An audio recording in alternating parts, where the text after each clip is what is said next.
Hello and welcome. This is the question that I get asked on a daily basis. Whenever I'm streaming, I get asked this very often. The question is, how do you get into 10v10 or 5v5 Hellgates? And I thought this is a topic deserving a video of its own because it is not obvious. If you're not an experienced player and already have a group to play with, it might seem impossible to get started.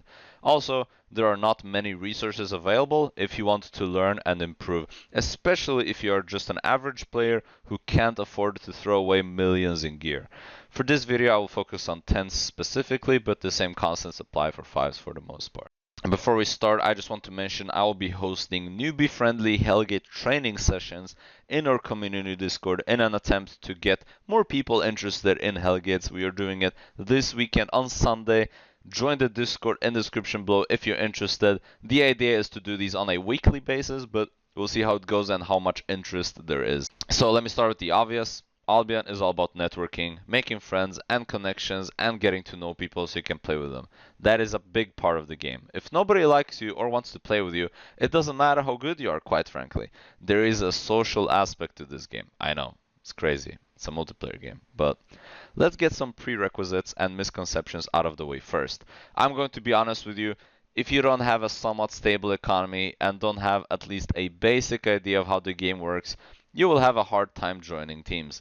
And by economy, I mean an average set can cost anywhere from 500k to 1 mil if you're tier 7, which is the bare minimum basically, and you're expected to have all abilities and skill unlocked, so you need some PvE fame. Now on the other hand, spec is not a big deal. It's not anywhere as big of a deal as new players think. A lot of new players fall into the trap. Oh my god, I need 100 spec here. I need to max out whatever. There is an IP cap. Most fights are not lost because of IP, but rather because of skill difference. And if you're just starting out, you might as well go cheap while you're learning. Trust me, item power is not a big deal, and people don't generally care about your spec. Now, a pro tip when looking to join teams is not to mention your spec. And you might be confused here, but hear me out here. Imagine this scenario. You message a team leader and say, "Hey, can I play 10v10s with you sometime?" Smiley face. And they reply with, "Okay, what can you play?" And you reply with, "I have max spec in curse." What? GG, you just fucked up. Now, why is that? Why would mentioning your spec be a bad idea? Seems like it's a good idea, right? You have a lot of spec in something, right? The thing is, nobody cares about your spec. Having decent spec in whatever role you're playing is to be expected. And what is decent spec? Honestly, if you have 50 spec in the weapon you're playing, that's more than enough. You're not playing open world. It's Hellgates. It's IP capped anyway. But the thing is, people can be max spec and still be absolutely horrible with certain weapons, so trust me, that's a noob giveaway number one. Don't mention your spec.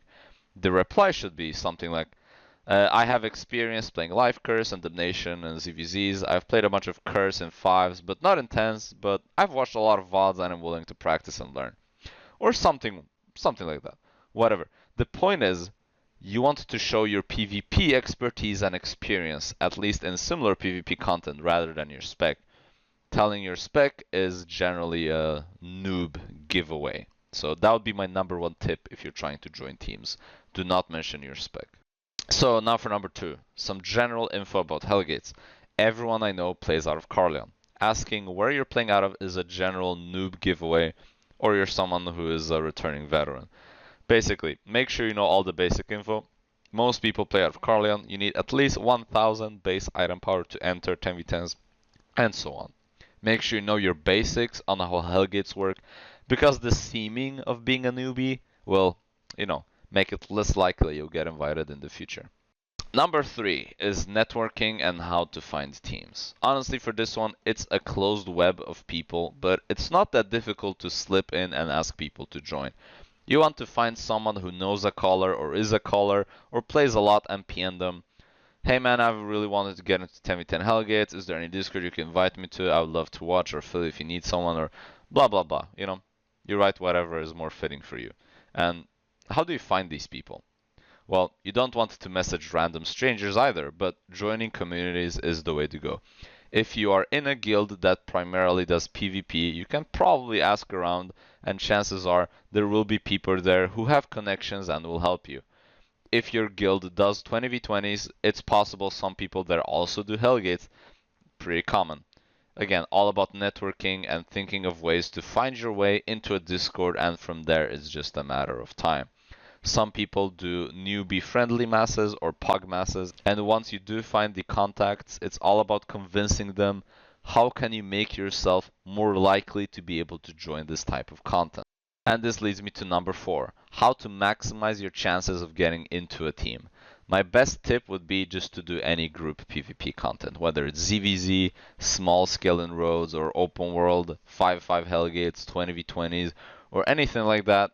You will have an increased chance of sticking once you get the chance to prove yourself as a decent player. You don't want to blow it, because let's say you get to join and then you just int and lose your team the game. Nobody wants to be that guy. So watching VODs of 10s or some videos is a good idea as well.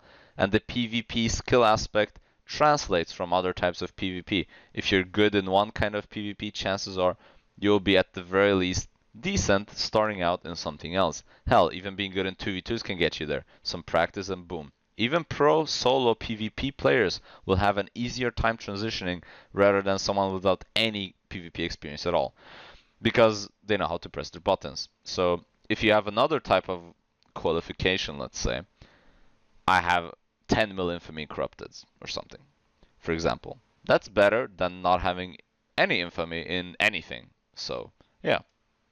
Again, to sum it up, most of this is just common sense. There's no quick, easy solution. Boom, there you go. Now you can play 10v10s. But my last tip, number 5, is a quick mention if you're someone who wants to create their own team. I will tell you this, it's a painful and long process filled with drama, especially when things don't go smoothly. So be patient, take breaks if needed, but always be fair and consistent with your teammates and you will go a long way. It might take weeks or even months until you have a stable core of players to play consistently with, but you need to be someone with a strong mental if you want to undertake this journey. I am currently on my 4th team, and I can tell you, there are days when it feels like you're running a kindergarten. But keeping 10 monkeys together is a difficult task. You need to be the head monkey and lead your monkeys to victory. It's not just about calling, it's about the process of building a team, becoming friends, being fair, having realistic expectations, and being able to take criticism, especially when you fuck up. You need to be able to own it up and admit, guys, this one's on me, I fucked up. We VOD review, we go next, or we go tomorrow, whatever it is, you know? And I can tell you how I got into 10v10s actually. I was browsing, I think it was the 24/7 Hellgate Discord a while ago, and someone posted about them needing a few more players for a 20v20 team, and I thought, why not? I will PM and ask, maybe I'll get in. This was like 2 or 3 years ago, by the way. But I got in, we played some 20s, I met some really good friends, met some really cool people. Some of you might still notice, still play with us until this day in 10v10s. But unfortunately, you know, eventually some people stop playing, mostly because of real life stuff. And that's something that sucks, but that is something that will happen eventually. But then, back to the story, then when 10v10s came out, it was natural for us to try it out. It's funny because I was a healer originally, some of you might know, but we needed someone to call. So I picked up tanking in 20v20s and then naturally started calling in 10s after a while. But yeah, there's no one easy solution to networking. It's just maximize your chances. One day you'll get lucky, whatever. Put yourself out there, show people that you're capable and, you know, commit to it. There's luck involved, of course, but it's the same thing in real life. Same thing here.